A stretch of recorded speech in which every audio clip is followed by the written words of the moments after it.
Good afternoon. Thank you all for coming on this especially dreary day, but thank you for coming to Hudson Institute for our panel. My name is Lee Smith. I'm a senior fellow here at the Hudson Institute, and I want to introduce very quickly the panel and the subject. Of course, it's an especially timely subject, especially in the wake of the November 13th attacks 2 weeks ago, and we've assembled a panel here that I think is exceptionally well placed to discuss a host of these issues. So allow me to introduce them. All the way at the left is my colleague from the Weekly Standard, Christopher Caldwell, who is the author of the critically acclaimed book, Reflections on the Revolution in Europe, Immigration, Islam, and the West. To his right is Benjamin Haddad, my colleague here at Hudson, a research fellow at Hudson. Next is Simon de Galbert, and he is a visiting fellow at Center for Strategic and International Studies. And while he's also a French diplomat, but while he is speaking today, he is representing his own views and certainly not that of the French Foreign Ministry or the French government. Thank you very much for being here. Thank you. And Laure Mandeville is the U.S. correspondent for Le Figaro, and she's been in Washington now for 8 years, so she's had a particularly focused view of the Obama presidency here in Washington and relaying that back to France. So without further ado, why don't we begin? And I believe that we arranged so that Chris, you would start us off.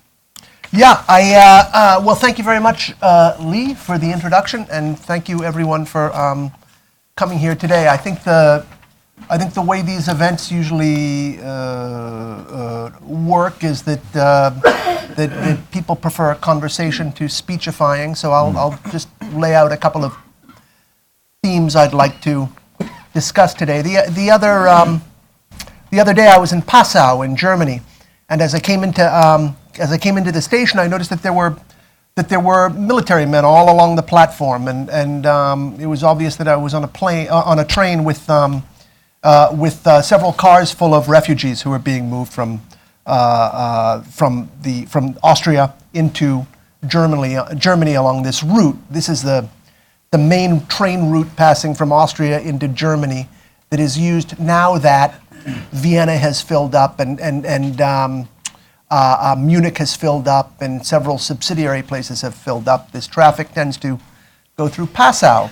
And I came off the train and I said to a conductor, I said, so what's with all the armed men on the platform? And he just looked at me with this contemptuous look and he said, "Where are you from?" And I said, and I took it as a non-rhetorical question. I said, "Well, I'm from the United States." And he said, "Well then, you should know, because it's your foreign policy that created the Syrian war and drove all these people into Europe, and it's the reason we have this problem here." So I think that this is the migration crisis in Europe is also a defense crisis, and it calls into question the European relationship with the United States. But it calls into question even more the legitimacy of the European project. And I think that we can see three areas of the project to build a European Union crystallizing as being essentially similar in their innovations. The first is the European currency, which has failed over the last 5 years. The European currency was an attempt to create financial policy, or let's say macroeconomic policy, without a central guiding economic government.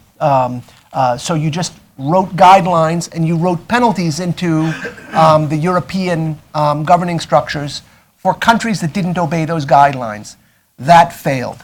The second of these is Schengen. Schengen is the system of borders in which there are no longer border controls internally with Europe. And the external borders are only lightly policed by European institutions like Frontex. In fact, what's supposed to happen is that each country is supposed to obey guidelines for sealing off their external borders. That seems to be failing. And it's failing in a very interesting way that we might get into later on today. You have the so-called Dublin agreements that make the first country that welcomes a refugee responsible for processing his refugee agreement. And what's happening in Europe now is Greece is not registering these people. They're waving them through the Balkans onto either Croatia or Hungary up to a certain point, or Slovenia, and then into Austria. And all of these countries are just waving the refugees along. And so you have a sort of a tide of lawlessness. This lawlessness that we described during the Euro crisis in Greece is sort of moving northward, and it now infects Germany as well. And the third area, I would say, is defense. And now that France finds itself in what its president calls a war, it's very interesting to see that the guidelines for European defense, under which each country was supposed, each of the old nation states was supposed to spend at least 2% of its GNP on military, and then join together in solidarity to fight common threats, has broken down. And we now have a situation in which the European powers that are really making a difference in the Middle East are France, Russia, and it looks like from this week onward, Britain. So I'd say we have a breakdown along three fronts of the European Union, and I will stop there. Oh, this is terrific. Thanks very much, Chris. That's a great introduction and a lot to come back to there. Simon, if you would, if Sure. you could follow. Thanks. Thanks, Lee, and thanks to the Hudson Institute very for much for having being us today. What I thought I could do was to quickly go through, I think, three important questions that relates to the French reaction to the attacks. The first one is, to what extent the terrorist attacks in Paris have changed the French analysis about the situation in Syria. I think from the very beginning of this crisis, the French analysis has been that the Islamic State threat was much more a Syrian issue rather than an Iraq one, although the origins of the group were more in Iraq. But France has been very strong from the very beginning of the crisis to alert everyone that leaving the crisis degenerate in Syria would have dramatic consequences for Europe. And I think in the French analysis, the attacks in Paris have only confirmed this view and has actually reinforced it even further. France hasn't changed, I think, its position with regard to the fact that there will be no solution to the security threat posed to Europe by the Islamic State without a political solution in Damascus. And so whereas the rhetorics have been shifting a little bit towards explaining that the priority for France was the military fight against the Islamic State, I think it doesn't make the importance of looking for a political solution in Damascus less significant. And so I think we shouldn't take the rhetorics too much for a change of position in the French system. Likewise, I don't think there is a belief in France that airstrikes and additional airstrikes will be the magic solution to deal with ISIS in Syria. I think there is a recognition that France, who did not participate in the early stages of the military campaign against the Islamic State in Syria, it participated only in the military campaign in Iraq, that there was a genuine need to do more against the Islamic State in Syria, but that was more a slow recognition that took place over the past year than a real change that occurred because of the attacks. And I think, as in the United States, there is a belief that this campaign will not be won politically only by airstrikes, and at the end of the day, there will need to be a need for holding the territory, and that will not be possible without a political solution in Damascus. Can I just ask very quickly for confirmation? When you Sure. So I understand that Hollande is the one European leader who still says that Assad must go, or that was at least before the strikes. Yeah. So when you talk about a political solution, the French solution or the French belief is still that Assad must go. I just want to clarify. Of course, that. Okay. I think great. No, okay. Nobody at the highest level in France really believed that Assad could be part of the future, of the political future of Syria. There might be some more flexibility as to how long he could be part of the political transition to a new political regime in Syria. But the fact that he cannot be part of it at the end of the day is well established and hasn't changed after the Paris attacks. Okay. No, thanks. And excuse me for interrupting. I Sure, just want to clarify. no problem. Thank you, Samantha. So that's the first thing. France hasn't changed much its analysis of the situation. The second important question, I think, is to assess whether France has the ability and the capabilities to sustain its military engagement abroad and its security military efforts at home. When France is explaining that it is at war, I think we have to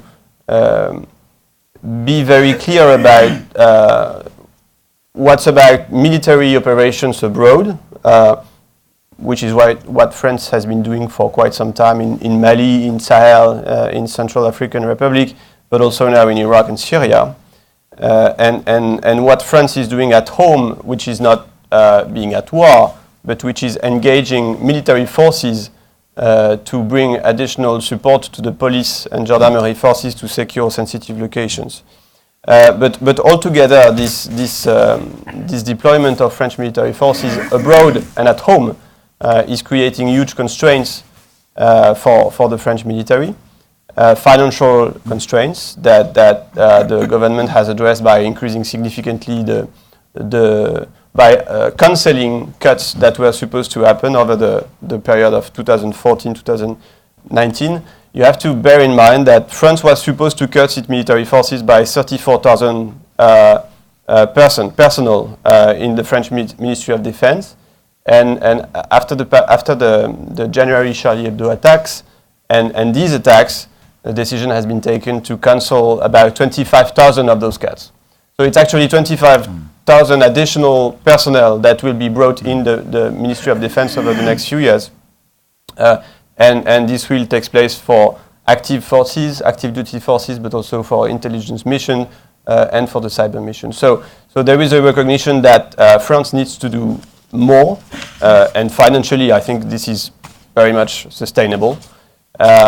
But there is also the recognition, as France has been saying for the past few years, that it needs more from its European partners. And that's why France invoked, as you know, the mutual defense clause of the European Union. And I think, of course, things in Europe are usually a little bit slow and not as impressive as we may like them to be on the military front, but still, I think it's very significant that Germany, at least at the cabinet level, we'll see if the parliament confirms it, is making plans to bring military resources to the coalition in Iraq and Syria, although not in a combating role, but still, I think on German standards, this is a very significant decision of solidarity for France.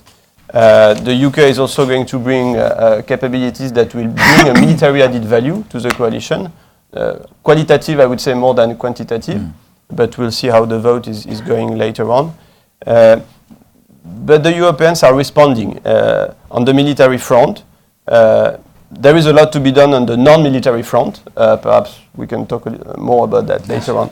But I think that with that help, it should be able to alleviate the burden for the French military and allow it on the longer term to continue its engagement. Lastly, there is one question that I have been asked a lot about since the attacks, and especially since President Hollande visited Moscow after having visited Washington last week, is what France is really looking for from Russia in Syria. And on that front, I would say two things that we can discuss later on. The first is that I think France has no illusion that its strategic objectives in Syria remain at odds with Russia's strategic objectives. Russia is an ally to President Assad, who France is saying should not be part of the future of Syria. So there is a clear opposition of strategic objectives here. But I think there is also the recognition in the French minds that Russia could still make a stronger contributions to the common enemy that we have, which is the Islamic State. And so the French efforts towards Russia aren't based on the belief that Russia is going to change its strategic course in Syria today. It is based on the idea that there is space for a tactical cooperation that can bring an added military value to the fight against the Islamic State. And perhaps this can translate also to, in the near future, more flexibility on the political side of things. But that remains to be seen. And the second thing I wanted to say about that dialogue, that cooperation, it's not a coalition, I think it's more a coordination and perhaps a cooperation, is that nobody, I think in the French system, is really thinking about trading concessions in Ukraine for Russian concessions in Syria. I think believing that could happen is a fundamental misunderstanding on how the European Union works. I think it is at odds with everything that France has done in the past couple of years to deal with the Ukraine crisis, and I would start perhaps with even the cancellation of the sale of the Mistral ships to Russia. More can be said on the sanctions, but nobody should believe that there is space for doing some kind of deal of the sort I described. So I'll stop there. That's terrific. Thank you, Simon. Thanks very much. And again, a lot to circle back to shortly. Benjamin, would you like to? I believe that. Thank you very much, Lee, and thank you everyone for being here. I think the terrorist threat for France and for Europeans is not new. The French have been fighting terrorism in the 80s and the 90s. We had threats coming from Hezbollah attacks carried out by Algerian Islamic radicals in the 1990s. But what is new is not only the scope and the methods in these attacks, the fact that we've had suicide bombers and 8 of them for the first time on the French soil, the simultaneous aspects of the attacks, the scope, the number of civilian victims who were killed, but it's also the complexity of it and how this threat has really accelerated in the last 4 years since the start of the Syrian war.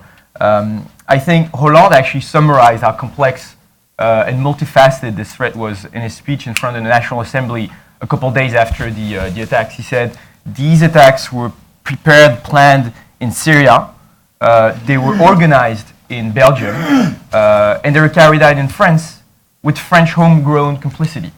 And that shows you the 3 different fronts on which we're going to fight this terror threat for a long time. Obviously, you have Syria, which is the intellectual center of gravity of it all. ISIS acting as an inspiration, a magnet, and probably in these attacks actually really more of a command and control center, much more than it was in the previous attacks. Most of the terrorists that carried out the attacks, whether they're French citizens or Belgian citizens, actually went back and forth to Syria, especially Abdelhamid Abaoud, who was the so-called mastermind of these attacks, the Belgian citizen who was killed in the assault in Saint-Denis.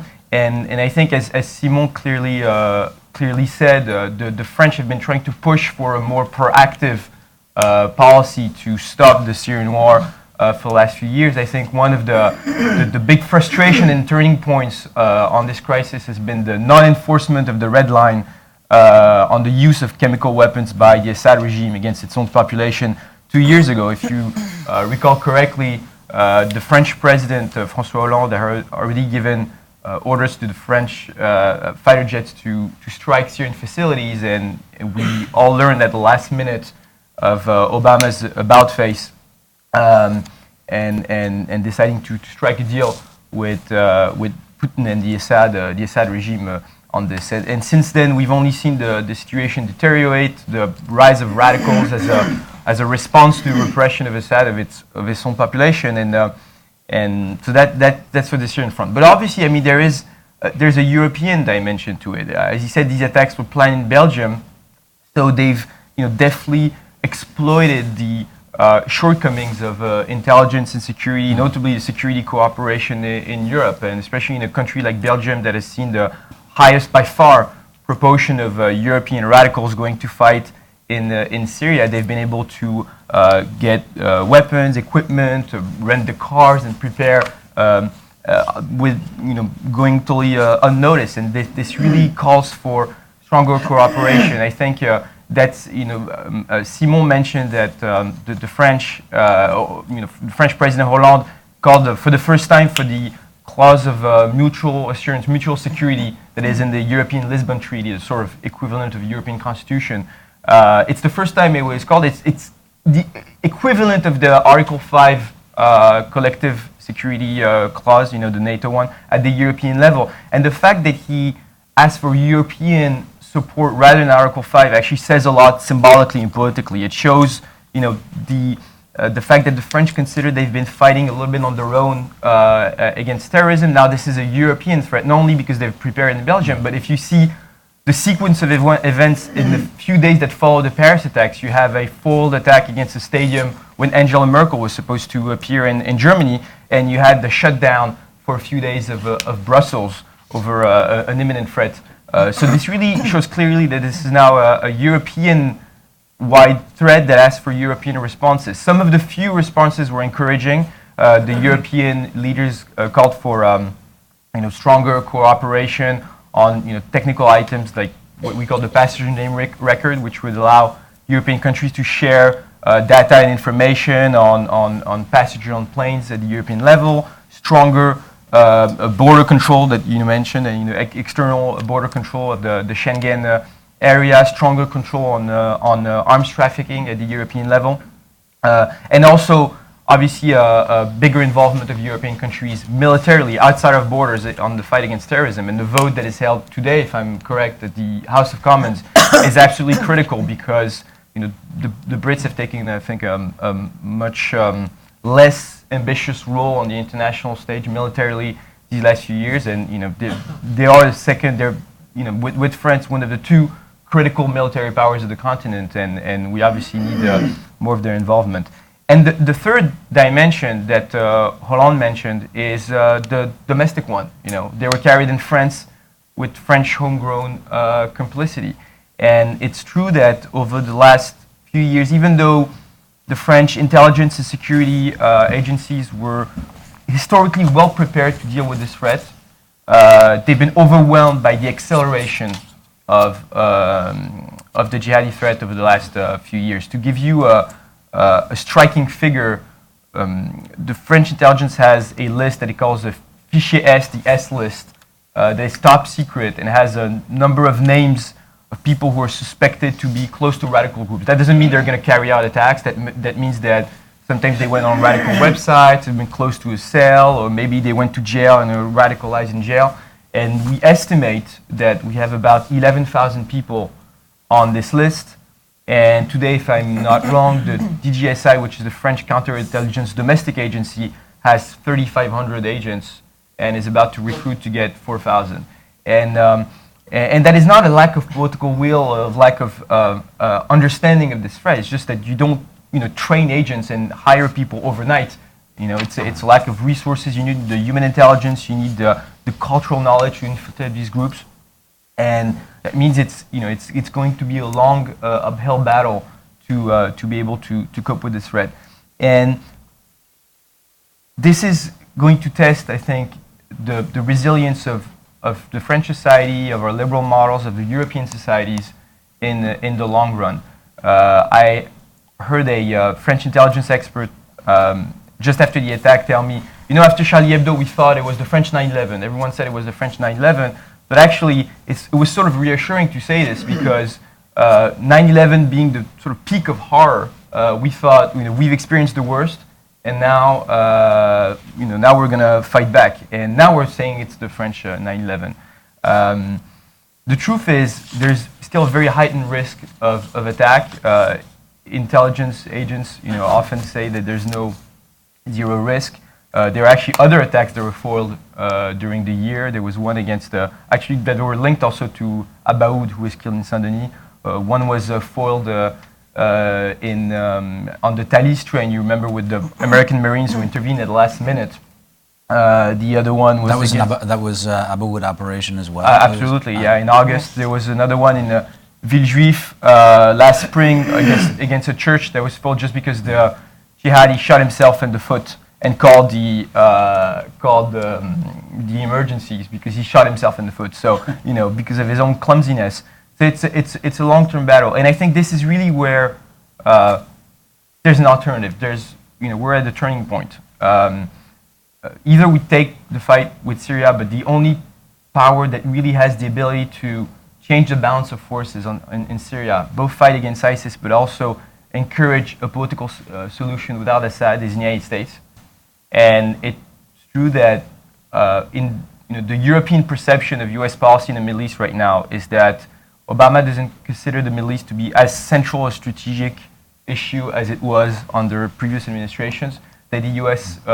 Has more of a risk of being overstretched than anything else, and so has taken a backseat on this.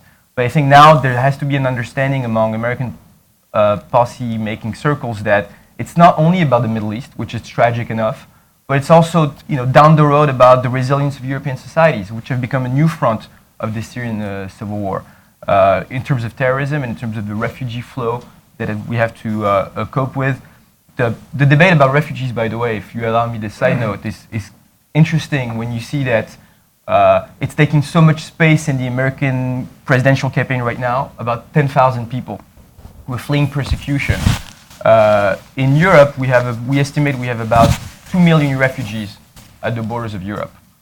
So this is, really the difference in degree and nature of this issue for the Europeans and for Americans.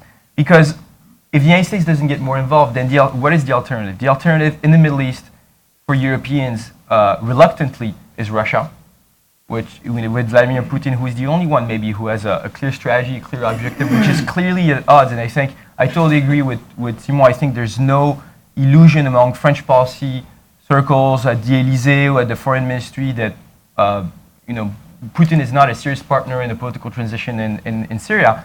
But for the moment, he's alone. He's alone with a clear policy, and he's trying to use this to create a wedge between Europeans and Americans. And I would say that Hollande probably tried to outmaneuver this by going to Moscow and in a way highlighting the differences we have with him. But there is a clear risk that with continued American withdrawal, Russia will be seen as the only credible partner. And that's the same thing at the domestic level, with the rise of populist movement, anti-liberal movement, anti-European movement, like the National Front in France. This is the clear mirror of Putin at the international level. And that is why, by the way, Putin has been very effective at supporting these movements, at funding them, like the National Front in France. If we don't find a common European solution to this, an inclusive one that doesn't include going back to national borders or starting xenophobic policies, but that is robust and Europe-wide, we'll be able to roll back these movements. So I just, I think I just want to show it's a threat that is at different levels, but at each level there's a solution that would be, I think, dramatic in the long term, and I think we have to be conscious of this both in Europe and in the United States.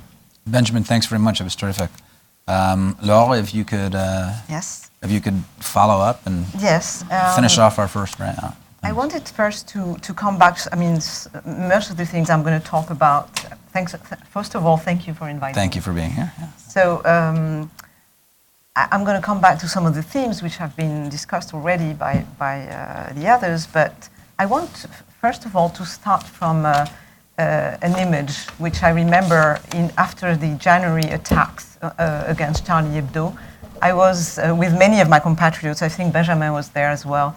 We gathered in Washington for some kind of morning gathering of French people. A lot of American friends and people I didn't know actually joined.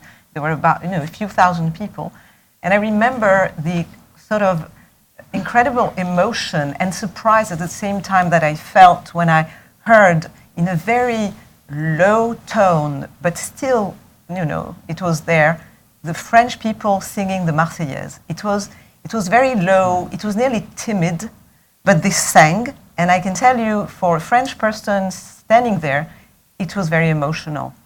What is really interesting is that a few months later, after these attacks, again, the day after the attacks, the French decide to gather under the statue of Lafayette in Lafayette Square.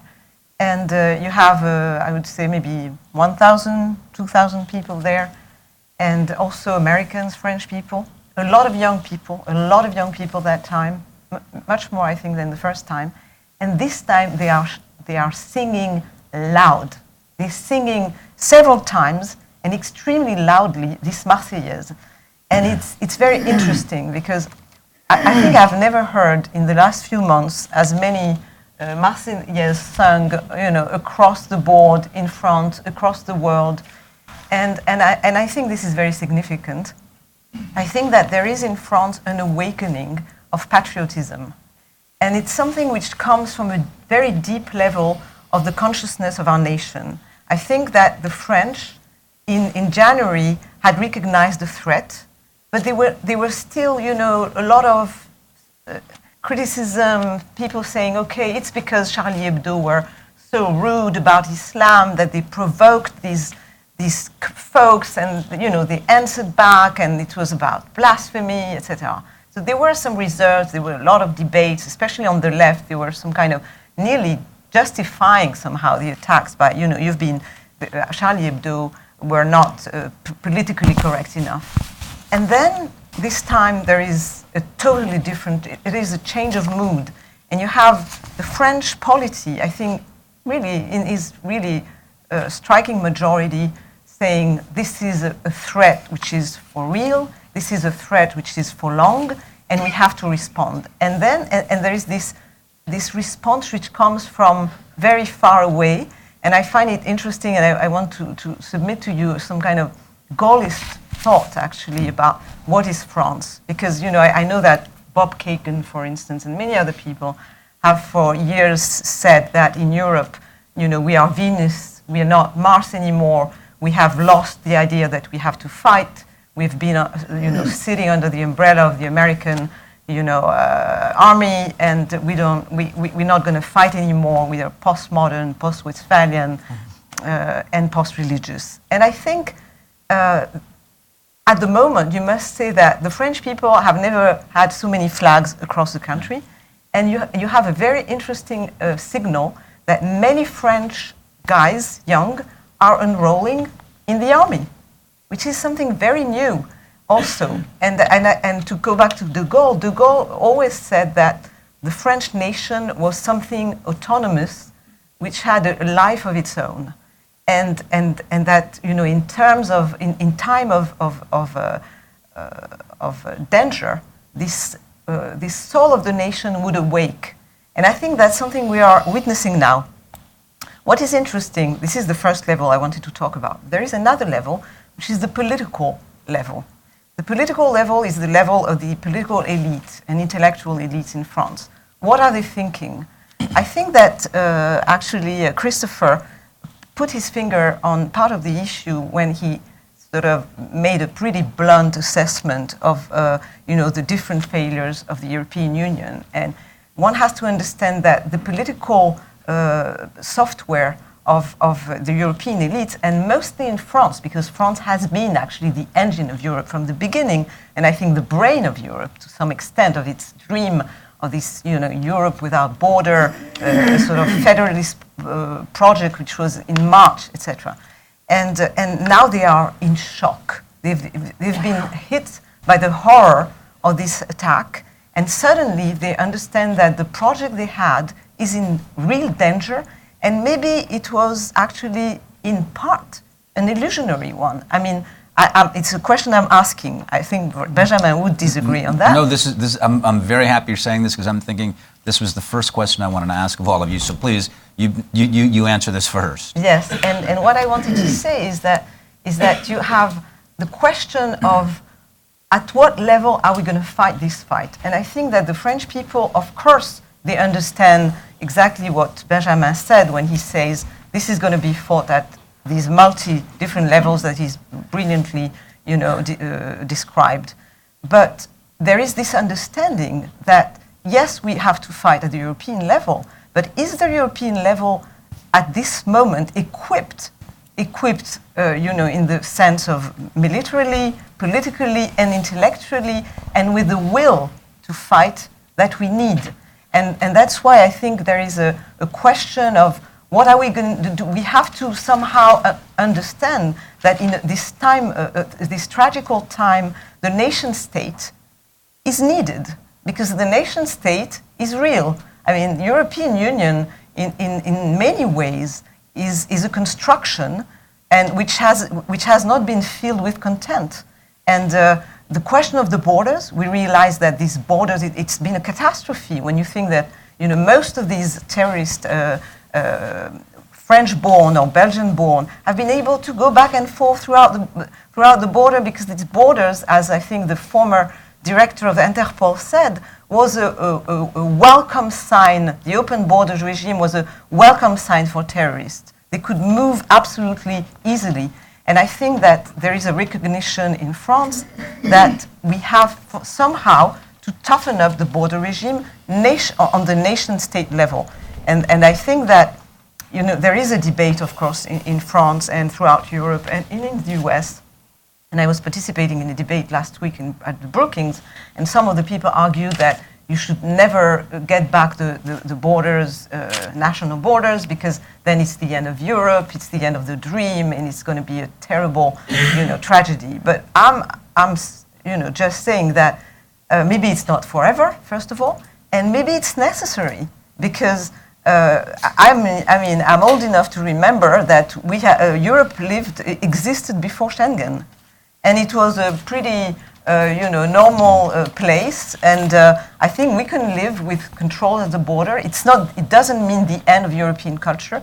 It doesn't mean the end of the European Union, but it is, I think, absolutely necessary at this point, if we want to protect our house, to close the door, to close the windows. To be vigilant. So I think there is going to be a huge push from the French to toughen up these policies. And what is going to be interesting is to what extent the current elite is going to be able to toughen up the game without, turning nationalist. I think that Benjamin mentioned that there is a threat, of course, because you have these ultra-right parties which are extremely active at the moment, and they say, look at that. This is exactly what we were saying.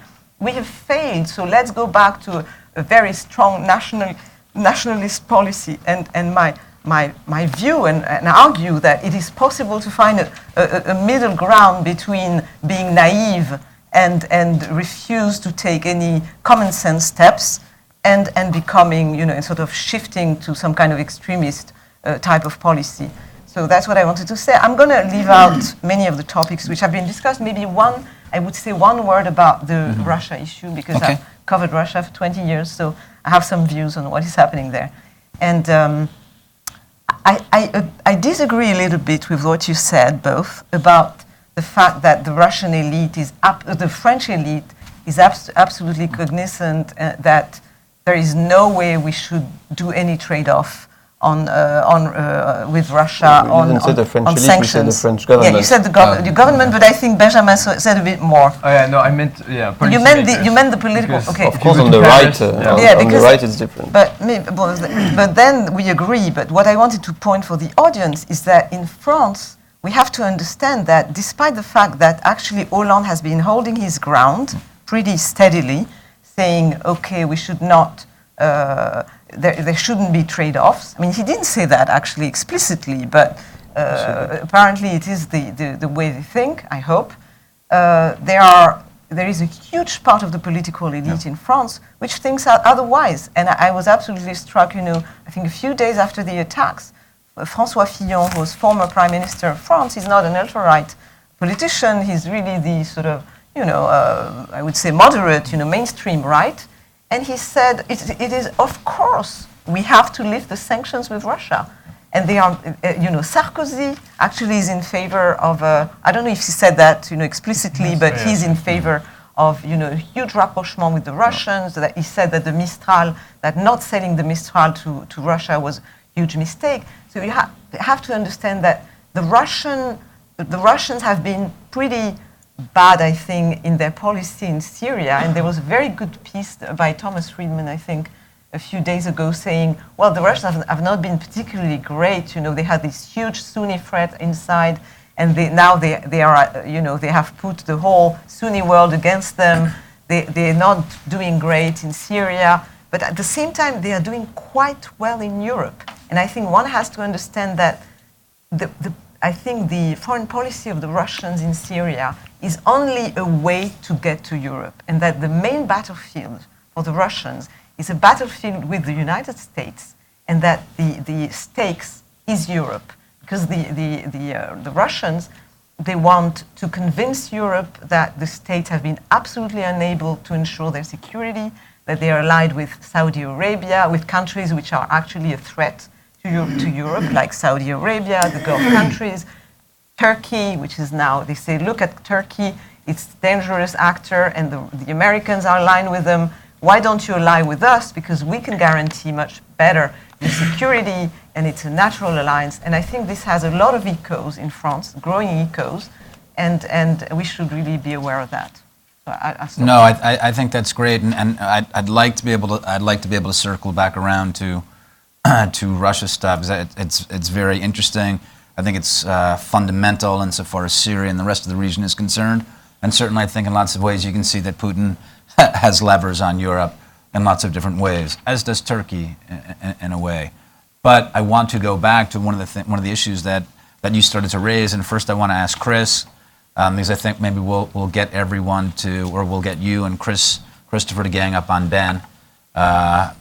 So Christopher, if you would pick up Laure's idea, I mean, so what about... Pick it up. I pick it up, I hold it to my chest and embrace it. She's absolutely right about everything.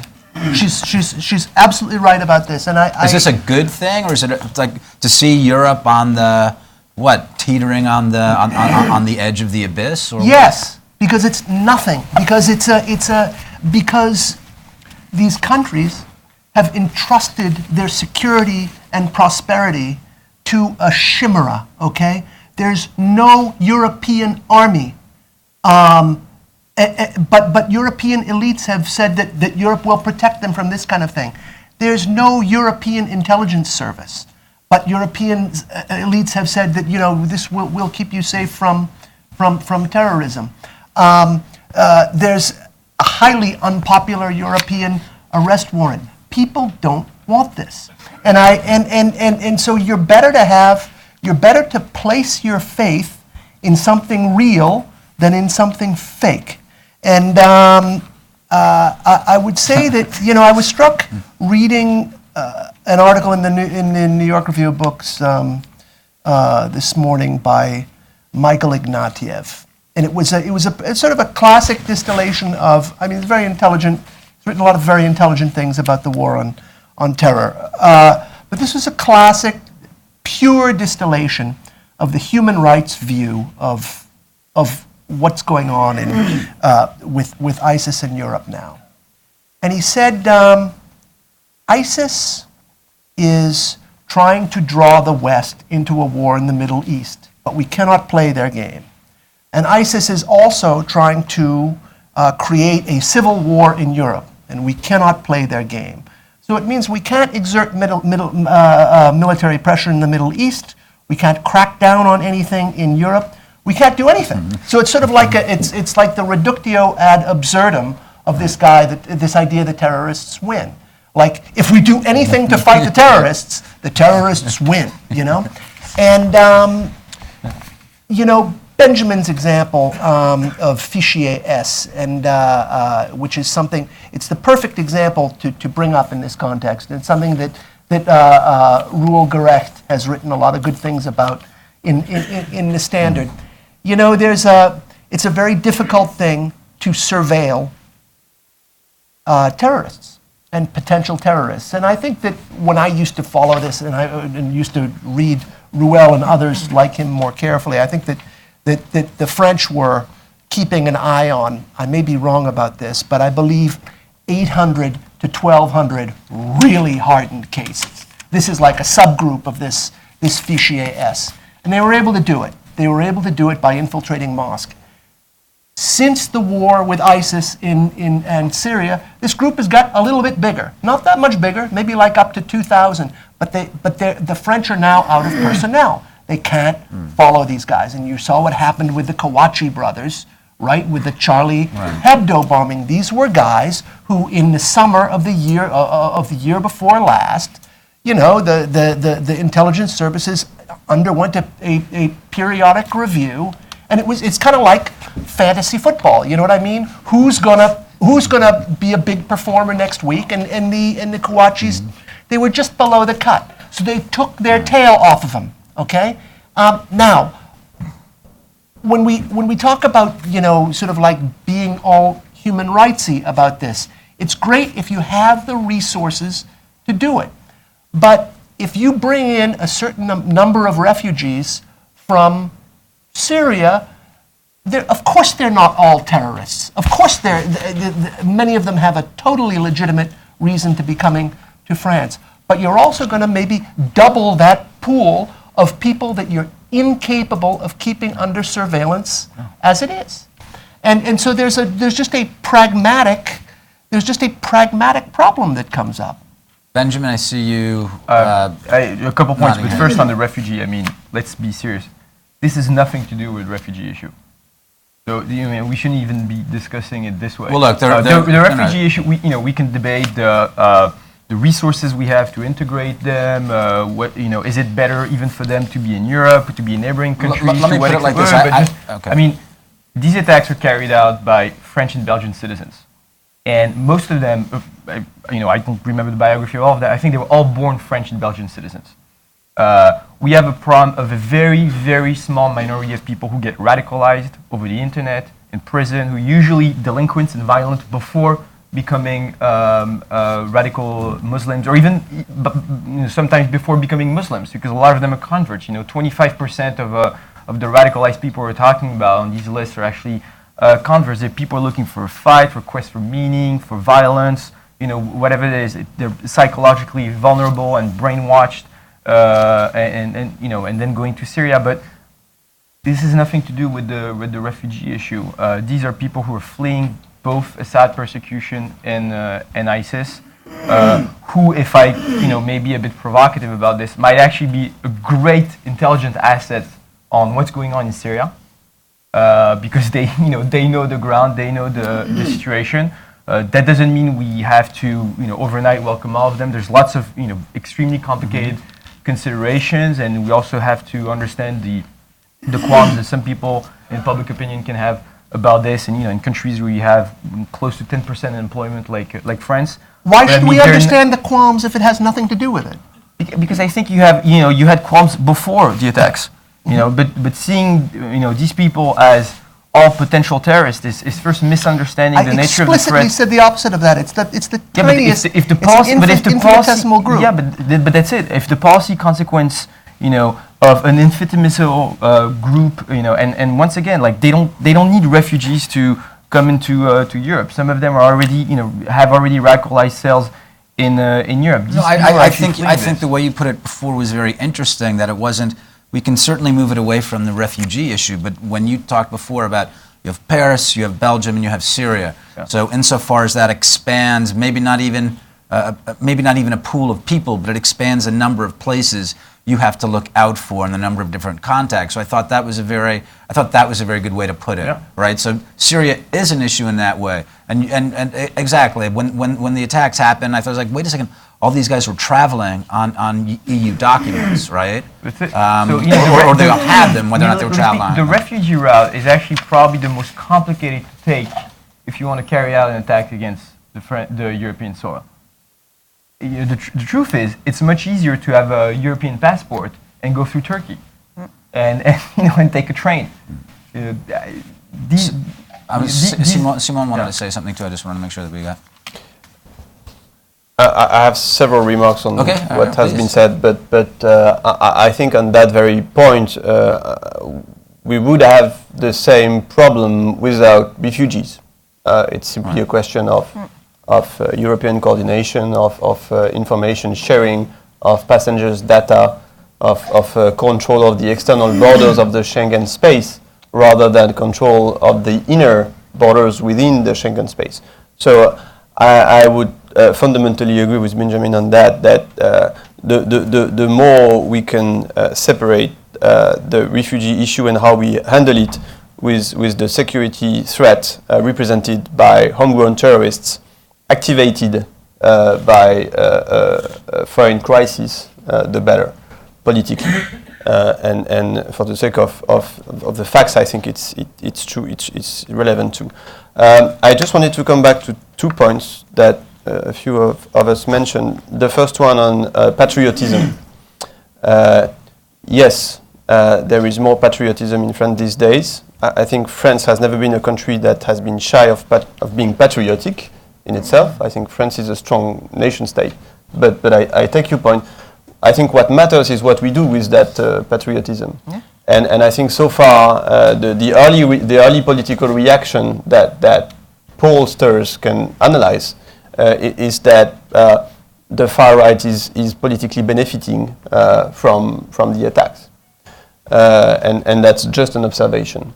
And I would add that, in my view, we should not overstate the case that the attacks are going to, or the situation in the Middle East are going to significantly contribute to populism and nationalism. That's true to a certain extent, but this is a tendency that has to do, I think, with challenges related to socio-economic issues for a significant part.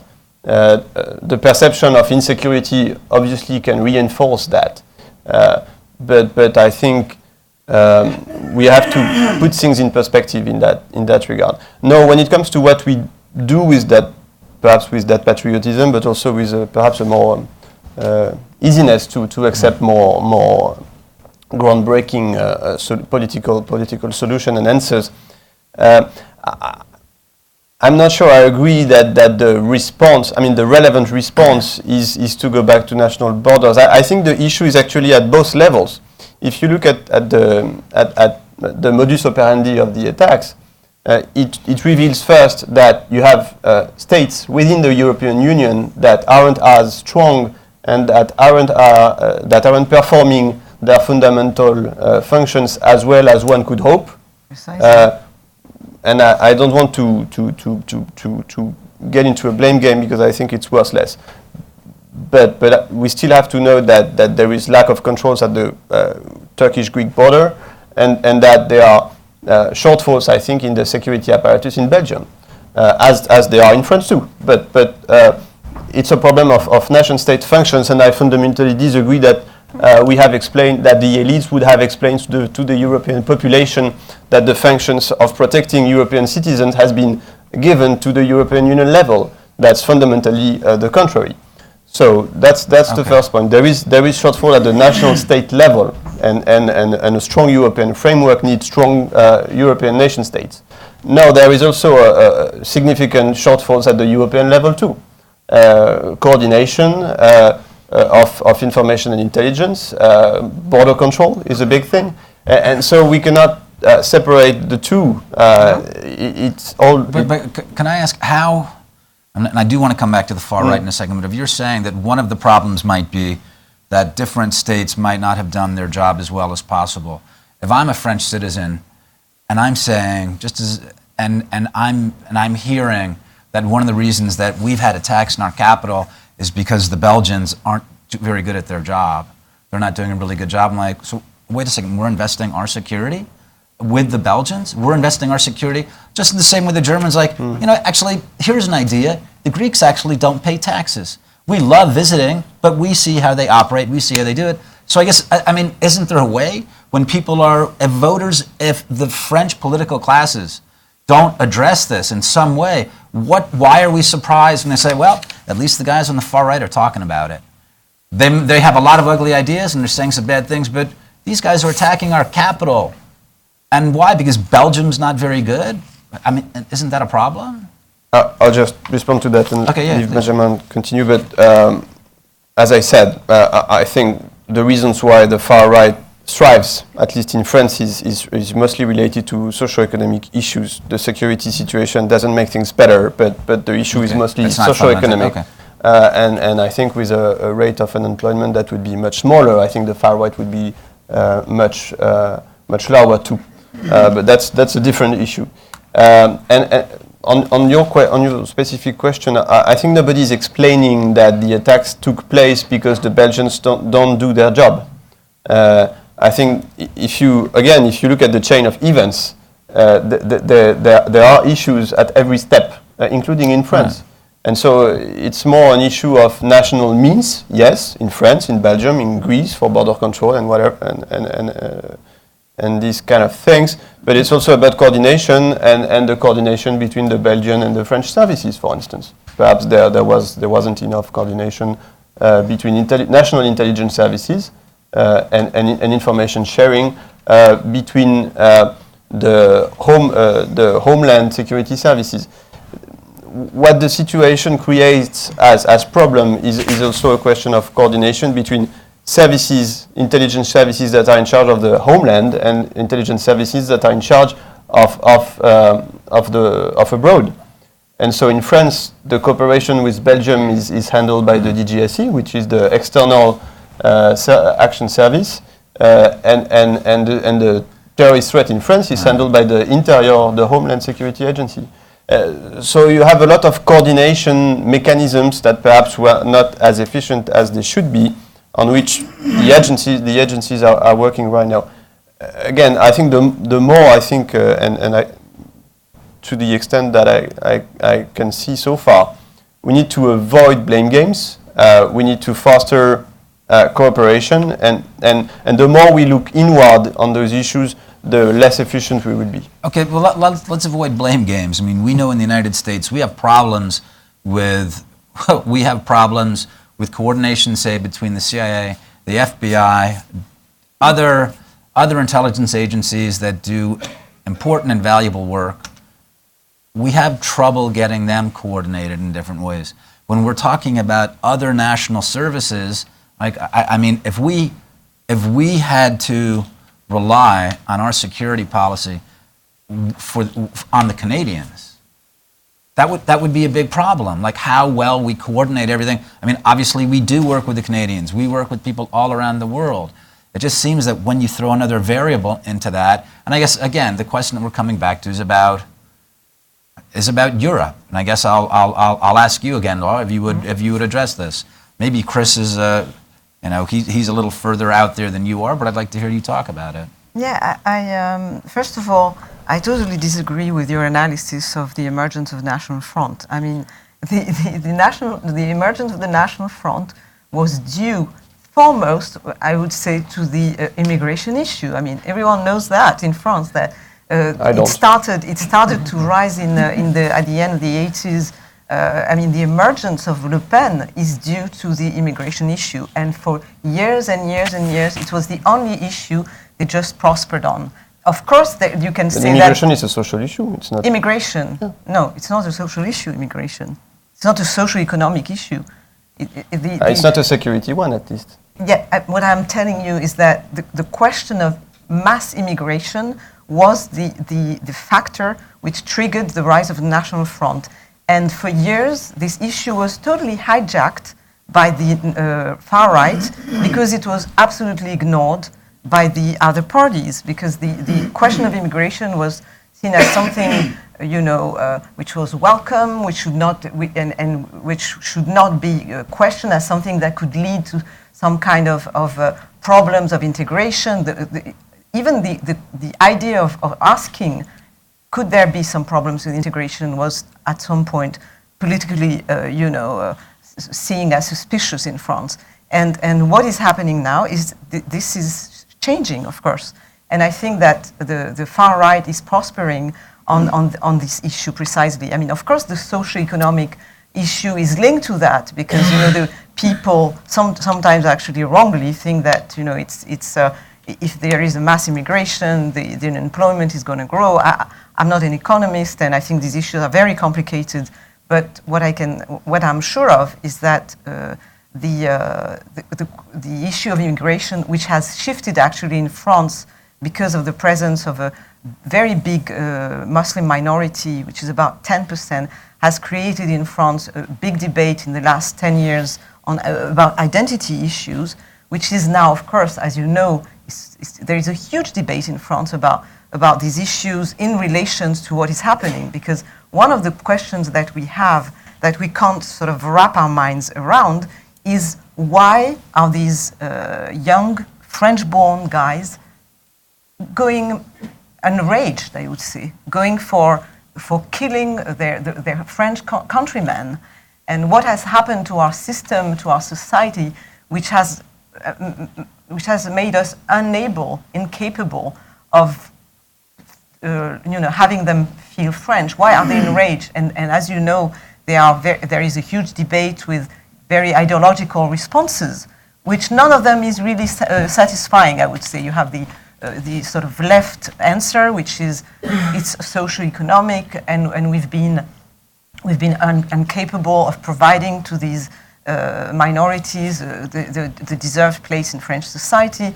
But we know that it's not totally satisfactory explanation, because precisely many of the guys who are becoming terrorists are not particularly disenfranchised. Some of them come from middle-class families, and it was the same with 9/11. Some were educated, having finished colleges. So we know it's much more complicated.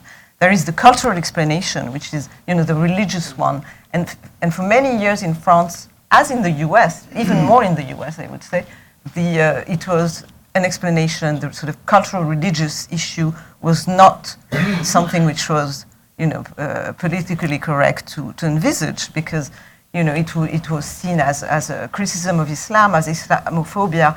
But I think now in France there is this open debate about the fact that maybe there is a problem in Islam, not about all Islam, of course, but not about Muslims, but about Islam, where a very extremist brand of Islam is fighting a fight against the rest of the Muslims and killing, as we know, many, many Muslims, and also waging a war against the West. So this is another part of the debate which is going on.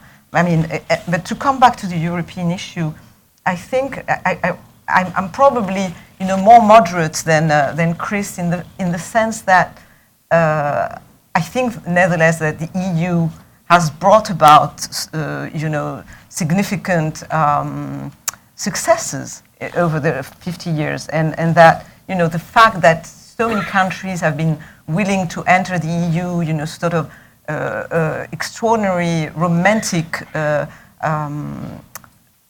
current, that has come, for instance, for a place I know well, which is the Eastern Europe, that I covered for many years. The way they longed for the EU, not only, as some people said, for the social advantages, but also because for them it was joining the land of liberties, of values, of rights, of law, and we've seen that in Ukraine. Why is Ukraine taking this huge risk of getting closer to the EU when it knows that it's going to be caught up by Russian imperial revenge? It is precisely because they know that by joining the EU they could join a sort of land of law and rights and legal kind of a space, freedoms, political freedom. But at the same time, I've always said, okay, the EU, but the federal EU, the EU which denies the nation states, that's my Gaullist part in me, which says no, you don't give up what has been shaped by centuries and centuries of battles, of fights, of revolutions, of culture. You don't give it up for something which is still, as you say, probably doesn't totally exist. I mean, and I think this is the dilemma. And what I would like a Europe. I want more Europe. But when I see the migrants, to come back to the refugee crisis, when I see in September, let's not talk about terrorism, because it's not the issue, I think. I quite agree on that. Migrants issue in September. What do we see?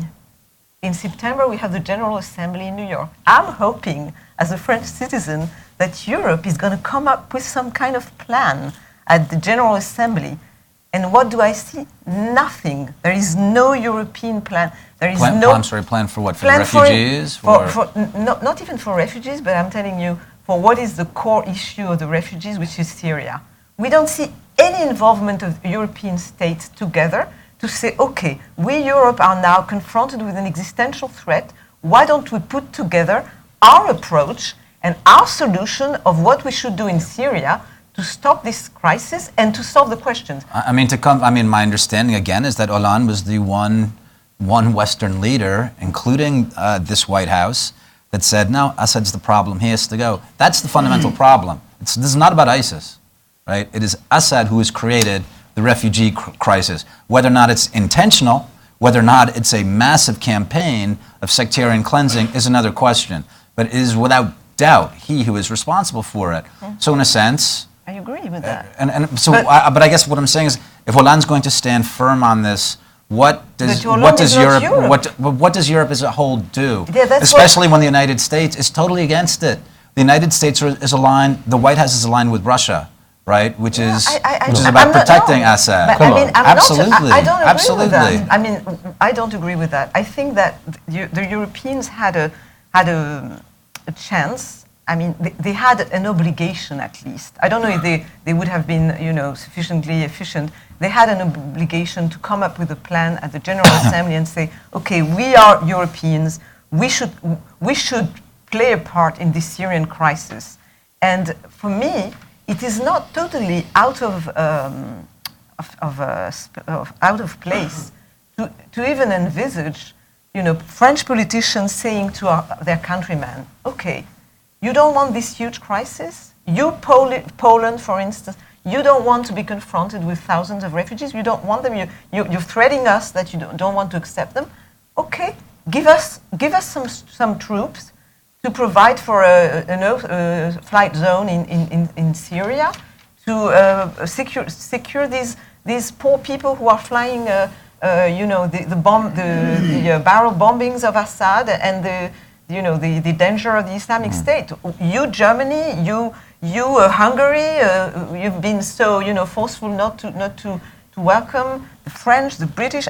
We have so much power in Europe still, and isn't it better to actually decide that we are going to commit instead of dealing with the problems then for years in France, because problems of integration that we say are huge, and we know that our societies are actually running out of capacity in terms of maybe psychological and political capacity to deal with these huge flows of refugees, because we don't want France to become ultra-right, frankly, and we don't want the whole of Europe to shift to the far right because of such a crisis of such a magnitude.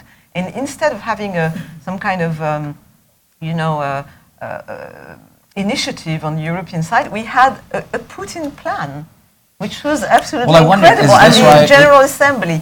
And I don't agree with you when you say that the Americans are aligned with Putin. I think that what struck me on the contrary is that when Hollande came to Washington this week or last week, he was at the White House, and he was under strong pressure, Hollande, you have to understand. He was under huge pressure of his own country. And he came and he wanted to prove to the French countryman that he was going to get something from the United States. And so he's coming, he has this idea, very vague, you say that it was not real, of a grand coalition. Maybe for a minute, he caressed it under the pressure of French public opinion and of other political parties, even if it's not his there is a coalition, it doesn't include Russia. I'm talking about Russia, the grand coalition with Russia. So he came, and Obama clearly told him, no way. That's what Obama told him. Told him no way. Told him no way. No way. The grand coalition with the Russians. So for Obama, it is absolutely with ISIS. Clear. I mean, against ISIS or what? Yes. Obama said there is no way we can have a grand coalition with Russia on this Syrian issue until the Russians agree to give up on Assad and help us to get some political solution. So the Americans are willing to have some kind of solution, the Russians, but under conditions. Let's come back and talk about the French position, because I think this will help us. We talk about the French military position against ISIS. So I think this may help highlight the point I'm trying to make about Russia and the White House. What is this military campaign against ISIS going to look like?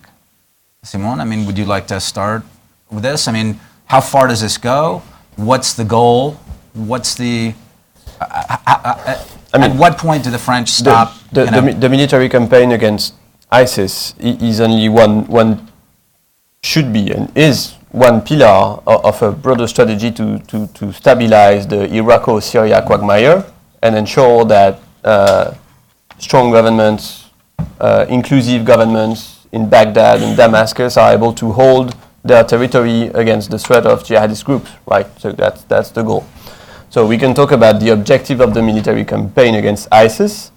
I said, and I think everybody agrees, that airstrikes and reinforced airstrikes aren't going to solve aren't going to defeat militarily and politically the Islamic State, because for the simple reasons that only a local government established based on a political transition in Syria and including rebel groups will be able to defeat on the ground the Islamic State and politically to make sure that holding this territory is sustainable. Now, having said that, if you look at facts, things are changing a little bit, and President Obama, I think, didn't just say no to France's president. First, the United States agreed to an intelligence sharing agreement that is much more significant than what was in place. The French are having a much more active role in the military planning of the coalition. That's something too. The US is going to increase its airstrikes. One may consider that this is not enough, and we can also debate about what everything went wrong before. But I mean, the situation today is as is, and we have to deal with it. And fourth, yesterday Secretary Carter announced an enhanced use of special operations and special forces. Perhaps the French are also thinking about that, and perhaps even jointly, I don't know. But still, I think there is a taboo in the United States about the ground troops expression, but as a matter of fact, you have troops that are perhaps special, but at least are... Okay, let me rephrase the question. So what I mean is that things are still moving forward, maybe not quick enough, and that's the goal of President Hollande Grand Coalition thing.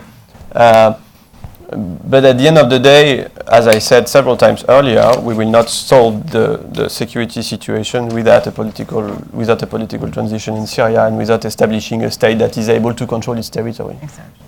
Chris, did you were? I didn't, but I think the taboo in the United States about ground troops is not about the expression; it's about the thing. You know, I don't think the country is ready for a major military involvement in the Middle East again. It hasn't been that long. Right. And France is? Benjamin, do you want to? Well, I guess I do want to. If I can tell you my purpose for doing this, because if you were saying before, the refugee crisis is not really the issue. These guys are all homegrown, right? My question is, okay, then why are the French running a campaign in Syria when the attacks were made by people who have EU documentation? What is that about? And that's why I'm saying, very, very quickly, the United States is not, the White House is not waging a real campaign against ISIS, and neither is Russia. All this talk about a grand coalition, what coalition? There are three dubious, to be most generous, campaigns that are being run against the same outfit at the same time. So this is what I'm getting at. What are the French doing? If you are saying that we know that these people are here, it's not about the refugee crisis, and it's about, okay, so they're dealing with the Syrians, or they're dealing with ISIS, but the real problem is not coming out of the mind of Abu Bakr Baghdadi, right? It's boys that are brought up in Paris Brussels. So what's the campaign about? Well, first you have a couple things. You do have homegrown terrorism. These people are Belgian and French citizens. But I think right now Syria is clearly what I called earlier the center of gravity. I mean, now more and more of these people are going to train to Syria. We have between 500 and 1,000 French citizens who are in Syria. We're coming back from How many? Syria. Sorry, what was the numbers you said? Sorry? What were the numbers? Between 500 and 1,000. I mean, the numbers always change. It's obviously very unclear. And some of them go to fight, some of them go to train and go back to carry out attacks in Europe, especially now that we think that this corresponds to maybe a shift of strategy from the Islamic State to carry more attacks in Europe, maybe to inspire more fighters to come, or it's part of a broader apocalyptic vision from the Islamic State leaders. But it's true that we don't really know yet, and probably the investigation on these attacks will bring more information over the exact level of link and command and control between al-Baghdadi, Raqqa, Syria, and these attacks that were carried out. But clearly today, I mean, it's acting as a vacuum for along these young radicals who want to go fight the fight. It's not the only one. I mean, that is why the French military is on the brink of overstretching right now. First, we have 10,000 soldiers who are deployed on the French territory per se to protect special sites like synagogues or religious sites that are under threat. You have close to 4,000 soldiers in the Sahel. So, notably in Mali, they've been deployed for the last 3 years to fight against Al Qaeda in the Islamic Maghreb. You have other hot spots that are very troubling, such as Libya. It's still in a situation of chaos with a very fragile peace process, and ISIS controlling Sirte, which is one of the harbor cities in Libya. There's actually a report, I think, in the New York Times a couple of days ago that said that it was probably beyond Syria and Iraq where the ISIS point where there was the most closely connected to al-Baghdadi and the leadership in Syria. There's clearly, I think, a discrepancy between the available means that the French can put on the fight against ISIS in Syria and the political objectives that we have. And the political objectives are, as Simon said it, engineering a political transition, an inclusive one without Assad. Can I ask? My understanding was that one of the reasons that the French started to campaign against ISIS in Syria as well as Iraq, as you were saying before, was because a lot of it was or let me ask, wasn't it a response to Putin's escalation? No. Right? No, because I mean, my understanding was Paris thought that they needed to have a real hand in the game. Okay, so what was it about then? As you know, France participated into the air campaign in Iraq from the very beginning, since September 14, right? And it did not participate in the campaign in Syria because the French position was that if we strike ISIS in Syria, we are only going to strengthen Assad because we will weaken its main adversary.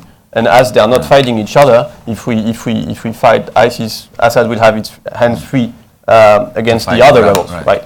What's changed is that France got direct information that the Islamic State in Syria, especially, was planning terrorist attacks against France, and France was proven right. Okay.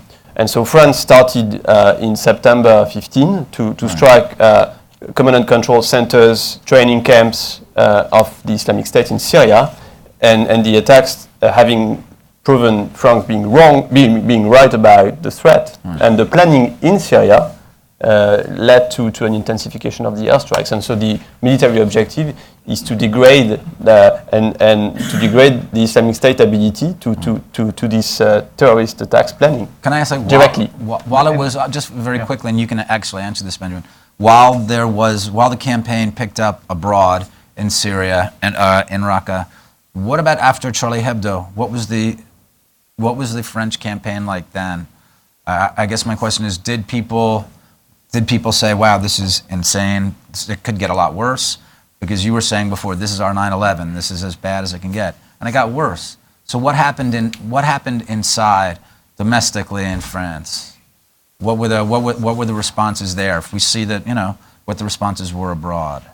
Well, first, I mean, the Charlie Hebdo attacks actually were much less connected to ISIS or Syria, because the Kouachi brothers, who were the murderer at the Charlie Hebdo offices, had actually traded in Yemen for a few months, but they were veterans of previous sales that were more closely linked to the Iraq War in 03 and 04, but they had not left the territory apart for Yemen. And the Hypercacher attack was carried out by Koulibaly, who I don't even think left the country. He was radicalized in jail, so that that is even more complicated in this respect. And mostly left open to domestic responses, ramping up of security measures and more resources devoted to intelligence, both in terms of hiring people, training people, and also new technological means in intelligence. But I think clearly, as Simon said, there's been two steps in the fight against ISIS from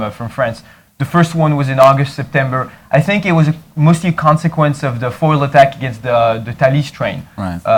Which was already linked to Abaoud. And this is when the French started striking in Syria, which they had been very reluctant to do before. But really on very specific areas where we had intelligence that attacks were being planned against France. Now, the second step is after these attacks. I mean, now it's much more ambitious. The Charles de Gaulle aircraft carrier has been brought to the Mediterranean to triple the available forces the available French forces to strike ISIS. But despite all this, I mean, we have to be very clear. The French clearly don't have the capacity to decisively degrade ISIS. They can strike in areas, first as retaliation, and also in areas where we consider that attacks are being prepared against the European territory. So basically areas where we have intelligence that European citizens are training.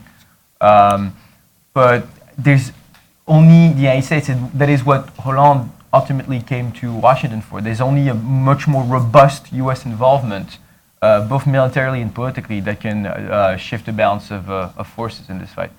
We started a few minutes late, so I just wanted to see if there's any questions. If we can just push it like about 5 or 6 minutes, see if there's any questions from the audience. Rafi, if you can, does someone have a microphone? Can you walk it up here? Thanks. This gentleman right here. Rafi, if you could stand up and introduce yourself. Yeah, I'm Rafi Danziger. I'm a consultant to APAC. And my question has to do with a statement by Amos Yadlin, the former head of Israeli intelligence, just yesterday, saying that Iran still remains a much bigger threat to the West than ISIS, because Iran has much bigger capabilities. It's just as inimical to the West as is ISIS, and it can never be seen as any kind of a ally in anything that the West is trying to achieve, because it will always do everything possible to undermine what the West is trying to achieve. And the question is there any kind of sympathy for that kind of view anywhere in Europe in the policymakers, or is the view that perhaps now, because Iran is anti-ISIS, it actually could be seen as, at least for now, a tactical ally to the Europeans? Thank you. Simon, would you like to start with that? Thank you, Rafi.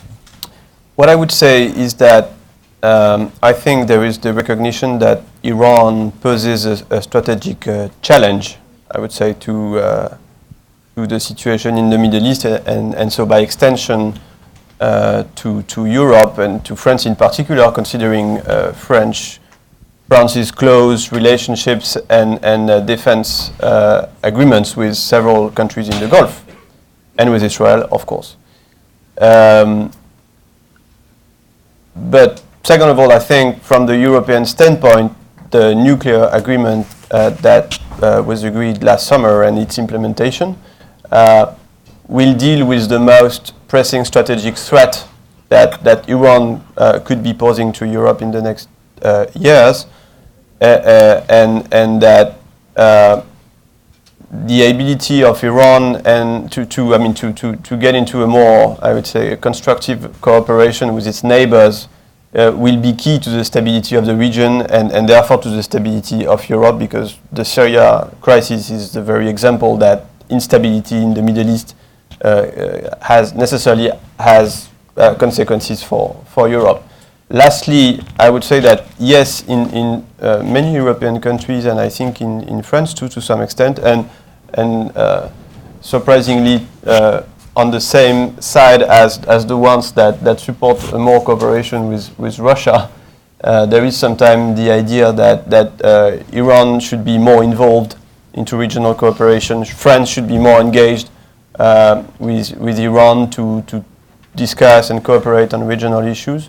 I think the nuclear argument will make it automatically, will make such cooperation automatic, but cooperation that doesn't mean an alignment of strategic interests and objectives. So we might cooperate more with Iran, but that doesn't make their interests necessarily more aligned with ours.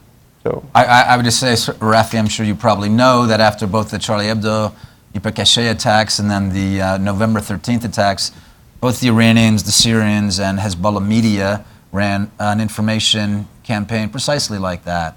That we've been warning you, we've been warning all of Europe, we've been warning you, in particular France, you're responsible for creating terrorism.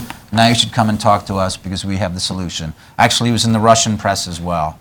So there was a very impressive information campaign. Let's have one more question. I believe this gentleman up here had one. Thank you. My name is Andre Goodfriend. There's been a very interesting discussion. I appreciated very much the different perspectives. An undercurrent running through them all was that to address this threat to the EU's existence, to Europe, that the individual nation states should be strengthened, that perhaps the EU should be re-examined, that Schengen should be re-examined, the euro re-examined, because it's a chimera, I think you'd used. It's something which doesn't quite exist yet. We've had similar existential threats. I'm sorry, if you could, we are running out of time, and I want a few people to answer this. We've had similar existential threats in the U.S. from the very beginning with regards to the different states fighting with each other, weakness of currency, etc. Our approach has been to strengthen the center, to strengthen Washington, to strengthen the Constitution, to centralize the currency, to create an FBI, etc. And in that, I think no one would roll back that to say the state should be divided again. And you'd mentioned that there was a Europe before Schengen. Yes.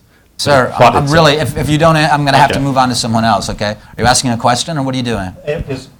Why is the focus on strengthening the nation states rather than on strengthening the center? Chris, why don't you start, then Benjamin. Let's give everyone a shot at this. I would just have to say it's because they don't have the legitimacy to strengthen the center the way they do here. There was popular consent, more or less here, to strengthen it. But if there's no European army, it's that you cannot go to the publics in individual European nation states and say, we're going to need about 5% more out of you in taxes to send to Brussels so that we can build up these institutions that you mentioned, a European army, a European border patrol, etc. So I don't think that they have the democratic legitimacy to make the appeal to alter the unwritten constitution that way. Benjamin? I think one of the problems we have in the way we've built these European institutions is that we're often in the middle of the road. We create instruments, we don't give them executive authority or to enforce the efficiency of these instruments. That was the case with the euro. I mean, it made a lot of economic sense to have a common money to lower the prices of exchange, the cost of exchanges, and to have like a stronger Europe in the international stage economically. But we didn't have common fiscal rules. We didn't have a Minister of Finance or a common budget to be able to enforce the efficiency of the money. It's the same thing with Schengen. I mean, the problem with Schengen is that you don't have the means, for example, enough resources to control the external borders of the European Union. And even if you go back to national borders, you're going to have the same issues. You're going to have bordering states that are going to be overwhelmed, and then you have potentially refugees, for example, that are still on the European continent, and you're still going to have an issue of circulation between European states. I mean, you take the case in the United States, you do have external borders in the United States, and yet you have 11 million undocumented immigrants. So I think the way to see it, in my view, first you have to stop opposing nation states or the European Union, because now they're weak at the two levels. It's not like the European Union is strong and nation states are weak. They're weak at the. You need to find solutions on both levels. I mean, you need more military spending and involvement at a national level, because I think there's no illusion that the fight against terror is going to be taken care of by a European army. It's obviously going to be cooperation between intelligence agencies, security agencies, and armies at the national level, but maybe with more common coordination. But you also need to strengthen the current instruments, such as Schengen and the control of borders. I think you can reinforce both levels. Thanks. I want to give everyone, Simon, if you would like to, do you want to? On that? Yes. Yeah, and then we'll finish. As with I said, I think that I would agree with Benjamin. I think there are shortfalls at the national state level and at the European level. So we need to address them accordingly. But I would still note that historically the European construction is very young. If you put things in perspective, over the last decades we have reinforced the European Union very strongly. I don't know yet what is the end project politically and institutionally. I'm not sure that the American history is the exact right precedent that we should. There are certainly things to learn about it, especially avoiding a major war to build a more coherent federation. But still, I think the European project is a very original and a new concept, and so it will take time, and we have to accept it. Yes, just a word. Yes. Well, first of all, I mean, I would say that you have to understand that Europe is not the U.S. So the U.S. The Europe and the European Union is made of century-old nations which have been, shaped, as I said before, by, solidarities and culture and languages.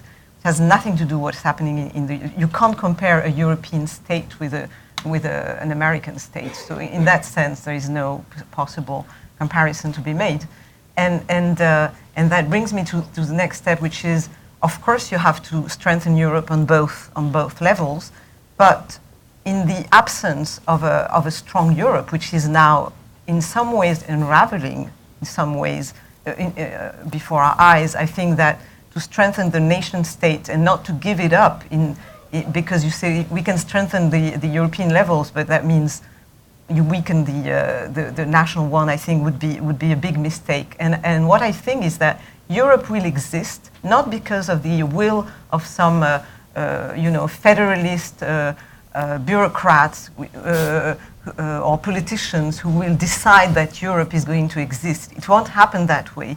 I think Europe can exist when you have solidarity between the European nations, and for instance, solidarity for blood spent. If you fight together for something, then you create something which is very strong. I mean, I think Christopher and Benjamin mentioned that there is no European army, and this is really real.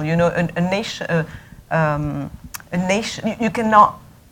Europe could not exist as a super state without a European army. But you can't create a European army by a bureaucratic decree. So for now, I think that in the short term, the nation state have to be strengthened. The borders have to be strengthened. But it doesn't mean that you should not continue, of course, on the European levels to strengthen, the exchange of information, the intelligence, the external borders, and all the things, all the tools that we have at our disposal. Thank you. Laure, Simon, Benjamin, Christopher, thank you all very much, and thank you all for coming. And thanks again to Hudson for hosting us this afternoon.